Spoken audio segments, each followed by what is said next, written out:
a setting up still, guys. I'm just throwing this live stream on real fast because I forgot to do one at 10 o'clock. So without warning, I'm setting this up, and not much warning to anybody. And just give me a second. Let me see if I can do something about this camera here. That's a little better. So anyway, guys, I'm on the road right now. I got up and I left, trying to get out the door. I got up at 6:30, but I still didn't get out until almost 8 o'clock. Just, I don't know, drinking coffee and waking up. Give me a second here.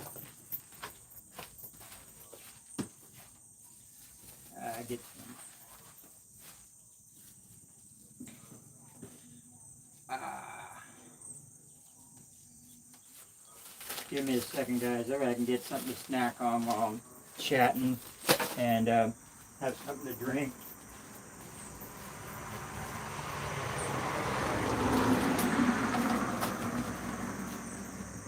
See if my bike stays up. That kickstand doesn't ever really want to stay up. Hey, we got two people already. I just got up, got some water.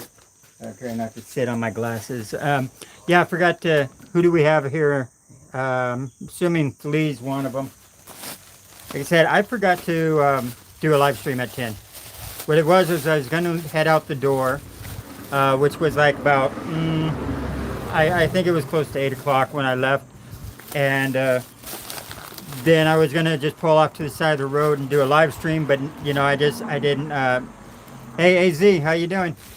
So 10 o'clock went by. I just kept pedaling, and it just dawned on me a second ago. I was like, I didn't ever do a live stream before I left. I mean, when when the 10 o'clock time came around. So that's what I'm doing now. Um, I'm on the 196, and I saw this little pond duck. This symbol, right next to a graveyard here. And this looked pretty nice just to pull over. And like I said, I'm on the 196, which is very backcountry road, beautiful backcountry road. And I've been kind of just zoning. So that's why I forgot to pull over and do the 10 o'clock live stream. So I'm making up for it. So let's see what we got. Yeah, so I hope you didn't, too many people waiting on me to post. I didn't check it to see if anybody left a message or anything. So I'm pulling over, gonna have some fried bananas and my stinger. And so today's like, I'm trying to get to Jolly, Jeli.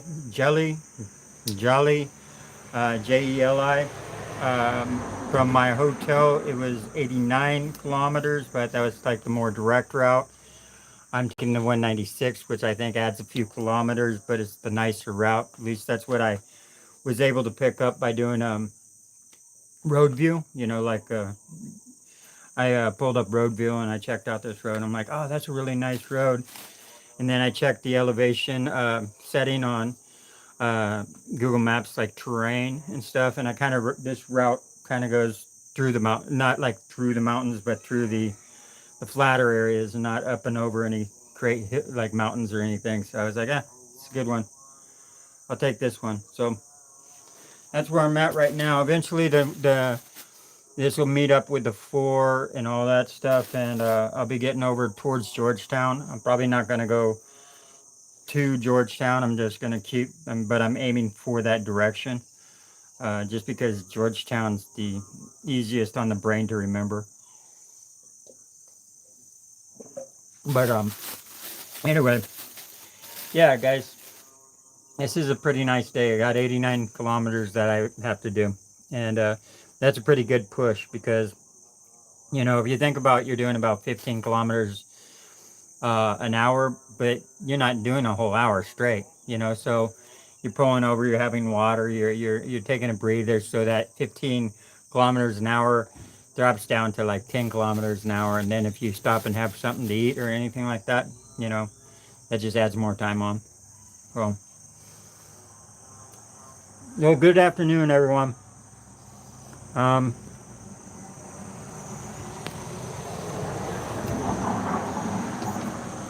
Got 7 people. Yeah, Flea. Yeah, it is a pretty nice cycling day. It's not super hot. It's not like the sun's cooking me. I thought it was going to rain earlier, so I kind of put everything in bags.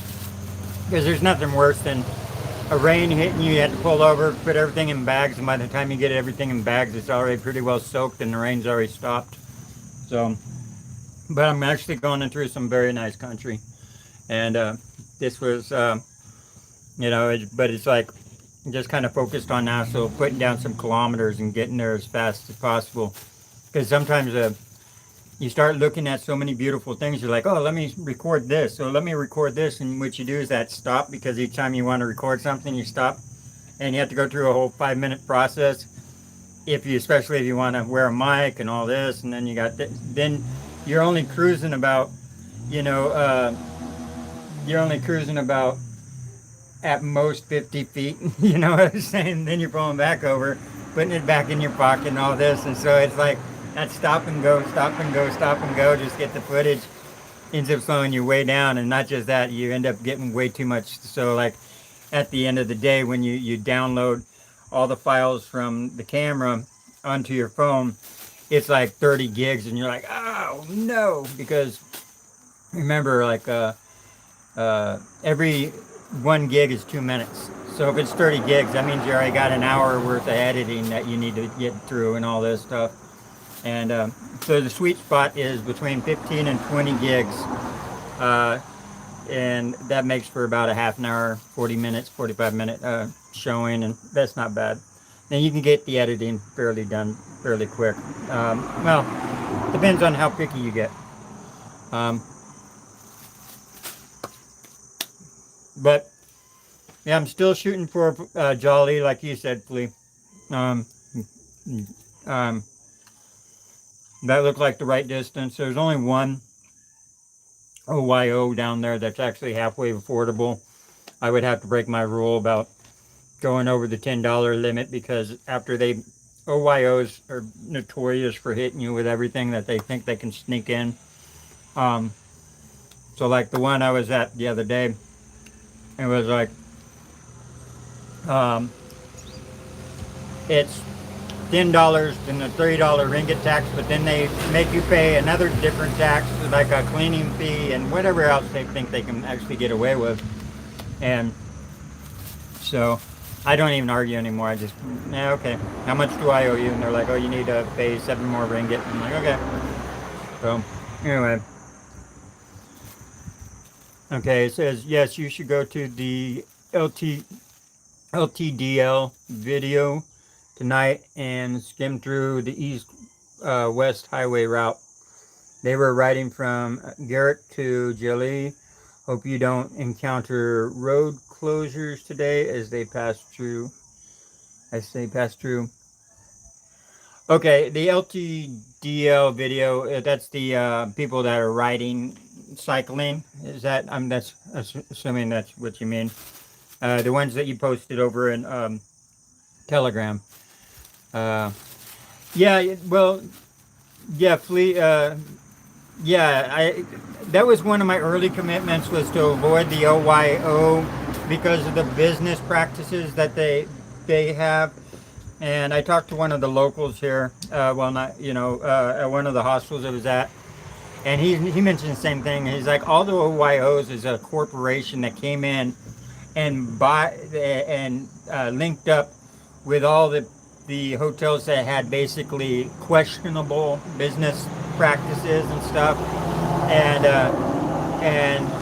but they're the ring of cheap hotels, and so it's not like they stomped out any of the questionable practices. They just said, you can carry our name, we'll give you a few pillows and give you like a few pillows that have our initials on it. But yeah, so anytime I see an OYO, you have two things. Yeah, you know you're going to run into some extra fees and taxes, and sometimes it's ridiculous, especially, like when you get a hotel for $10, but after everything, it's like they were somehow able to like squeeze out another $9 in charges. You're like, what?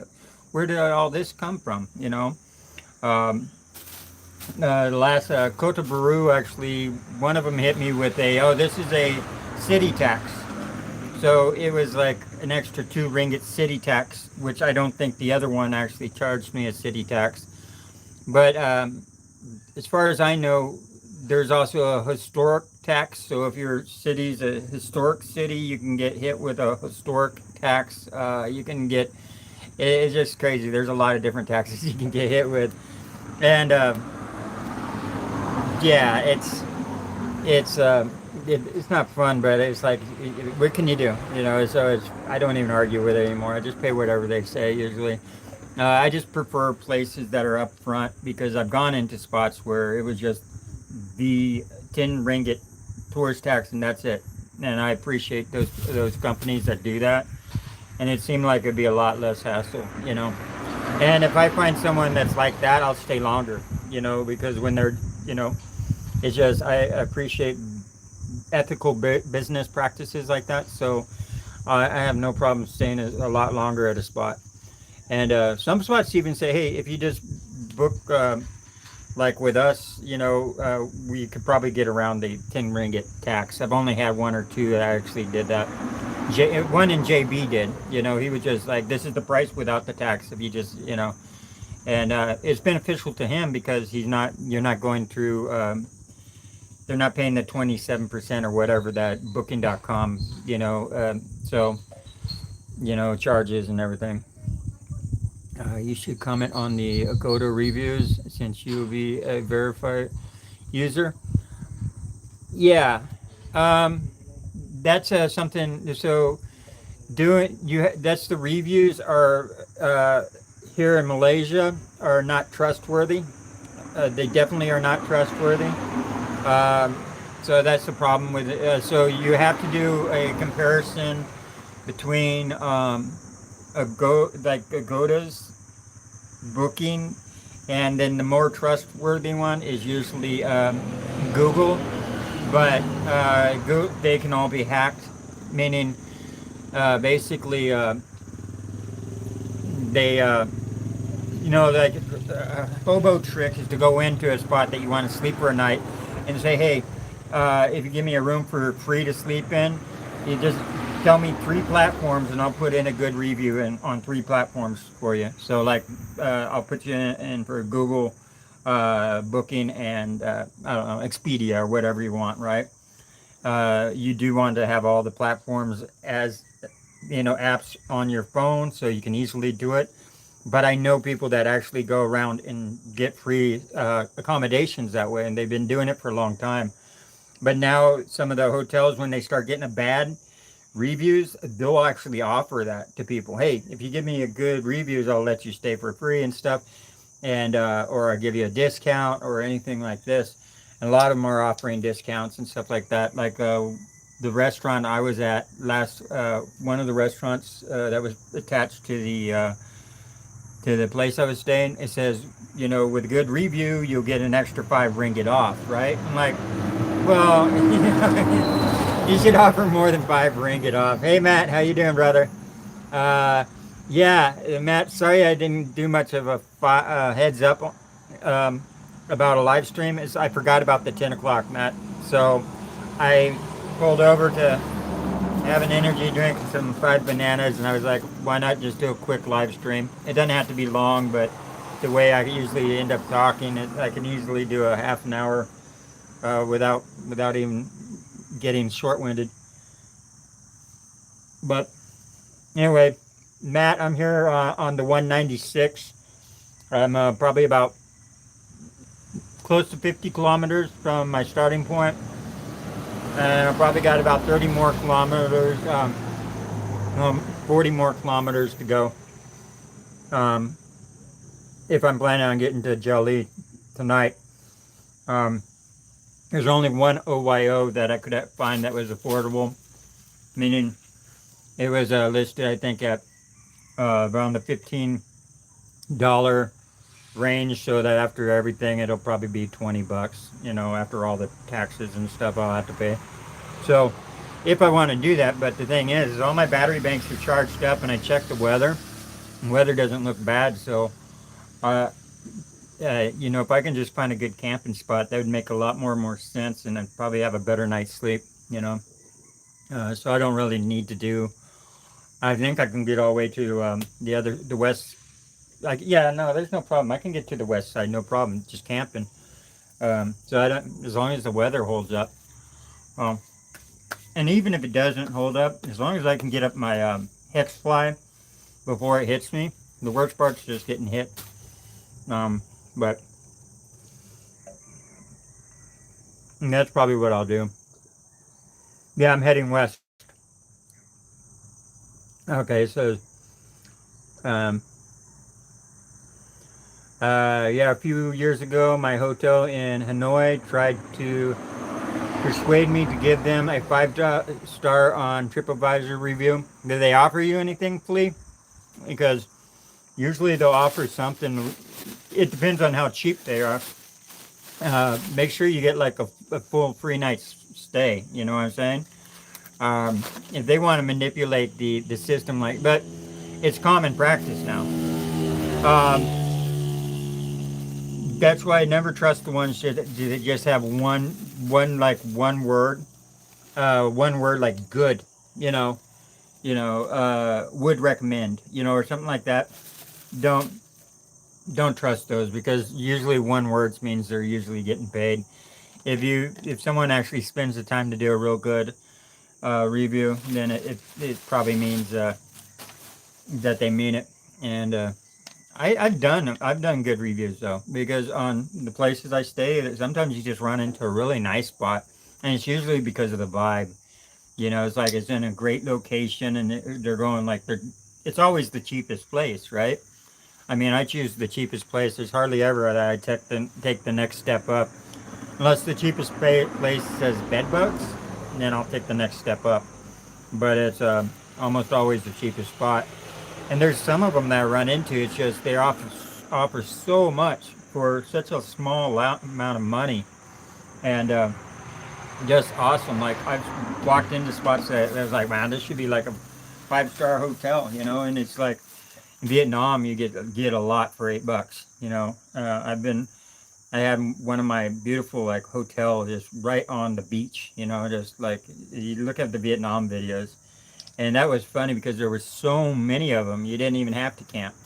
So Vietnam, I did almost no camping, but I did some. But it was just like there's such a high abundance of cheap places to live, or I mean to stay. Um, and they don't have the hidden fees at all. It's the price that is quoted on Booking.com is what they give you. Right. So I'll probably look for a campground tonight. I'll probably just I mean, the East Coast is just super awesome for campgrounds. I mean, all you really have to do is put in either beach, just whatever pops up as beach. Go check it out. You can, in Google search, or you can put in campground. But then you have to kind of weed through which ones are the actual primitive free ones and which ones are the pay for. And that's pretty easy. Just look at the pictures, and the pictures will tell you if it's just a camping area, or if it's a pay for. But yeah, the East Coast definitely has the West Coast beat out when it comes to camping areas. But the West Coast has uh, the East Coast beat out for cheap accommodations. You know, they just have more of the touristy attractions.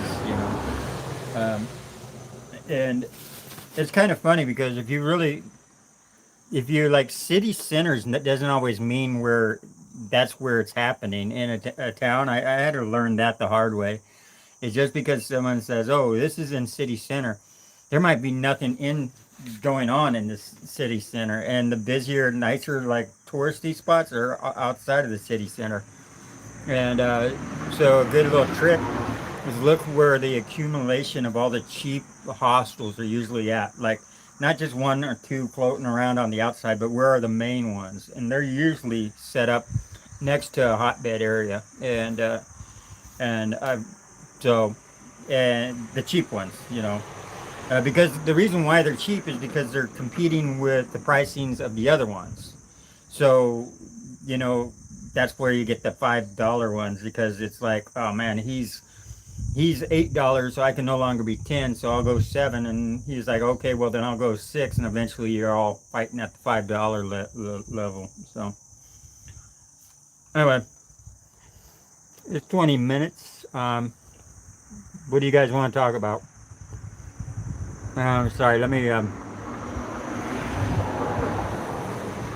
Yeah, yeah, I think it was 89 kilometers to map is what Google Maps said, but I don't remember what route that was. I'm taking the 196 over to the 4, but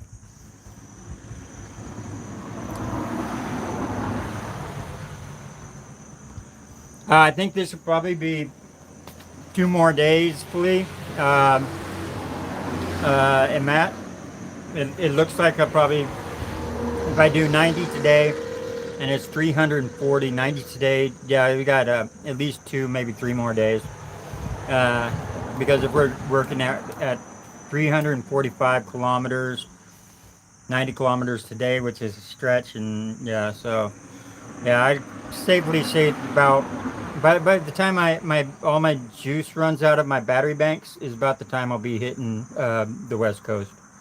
So I think should be able to make it all the way from east to west on the amount of banks that I'm carrying around. If not, I'll see if I can find a hotel somewhere. But I'm not going to plan out my route just because I'm already juiced up. So there we go. Vietnamese coffee. Also try the one with the egg in it, Matt.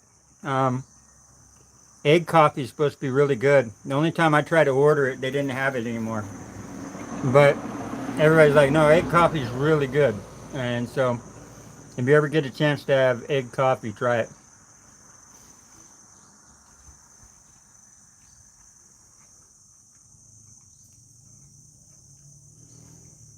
Yeah, the elephants. I don't know. I get warned by that about the elephants, but I don't know. It's I don't think the elephants are. I'm on a main road. You know what I'm saying? I'm not going to go beating back too far to find a camping spot.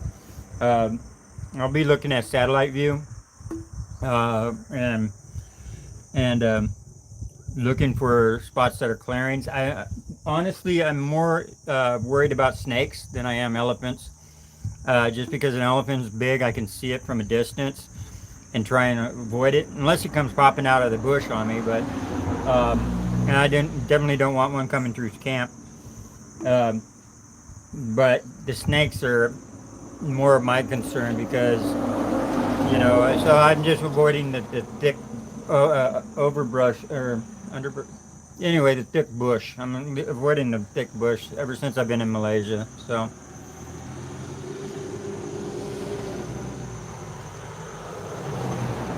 Elephants get aggressive, but don't go close to them, and you're all right.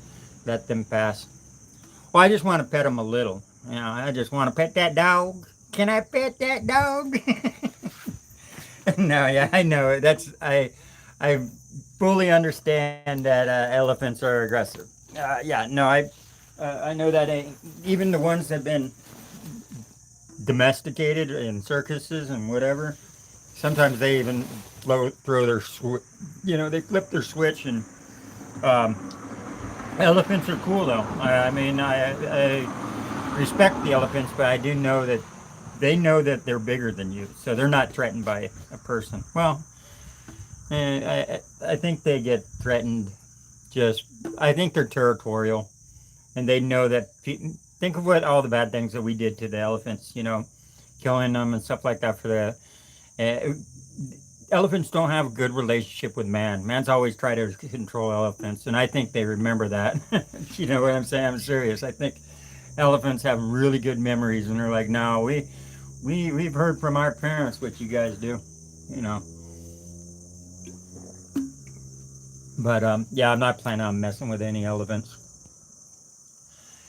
You can do that at the zoo. Yeah. What, pet an elephant at the zoo? Nah.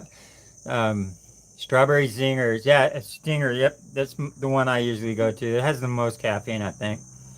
Um, so ringgit wise, these are running about 4 ringgit on the average, but you can still find them around like three ringgit 10 cents and stuff. But 4 ringgit comes out to $1. So it's still not that bad, you know, especially when you think about the energy drinks, like how much we actually charge for them over in the States. Um, Males are aggressive during mating season. Hey, Spin Maker. Yeah, I do actually have fried bananas, so that's semi-healthy. They don't fry out all the health of the bananas, but they try their darndest. Actually, and these are really good. The I don't know what type of batter they use, but the batter's awesome. They got a great texture to them. Fried bananas in water though. That's your these to keep up your blood sugar and to stay hydrated. These makes a great combination though. And I got ants everywhere here. Okay, to try to find those fried bananas, you can compare them to anything else. I want to try those fried bananas. You can also compare them to anything else. Okay, you ever fry up okra before, Matt? You can do like almost the same type of if you can almost do the same type of batter as like if when you do like fried okra or something. I would suggest that you take the bananas, and I saw a lady making them. You just get out a roller like you do for dough, and flatten out the banana. That way, when you deep fry them, you don't have like a cold center or something like that, and then just dip them in, and then just fry them up yourself. You can, yeah. But if you never made fried okra, then you know, and fried okra is awesome. Usually, but you probably want to use like you can do like an egg batter. I would probably do like an egg batter because with fried okra, all you have to do is steam the okra just a little, and then the okra gets really sticky, and then just roll it in the flour. So with the banana, you probably just want to actually, I think you probably, because the bananas are kind of sticky anyway, you probably just kind of do it the same way if you want, but I'd probably make an egg batter. It'd probably turn out better. So, and I think that's probably what they use. But yeah, no, fried bananas are awesome. They definitely a definitely a great snack to have. Compare them to anything else though. I can't really think. It's just fried banana. But I know we don't do this because it's too healthy in the United States. We'd rather fry up some butter and eat fried butter. But I've never tried fried butter, but it just sounds disgusting. All right, guys. It's 28 minutes. I'm gonna go ahead and end this. My drink's almost over. My snack's almost over, and I'm gonna hit the road again. Like I said, I still got about 40 more kilometers. I think I did about. I think I'm around 50, maybe a little less, but not by much. Um, so, all right, guys. Well, sorry about the live stream not being around earlier, but at least I jumped in and did this one. All right, guys. Peace out, and I'm gonna hit the road again.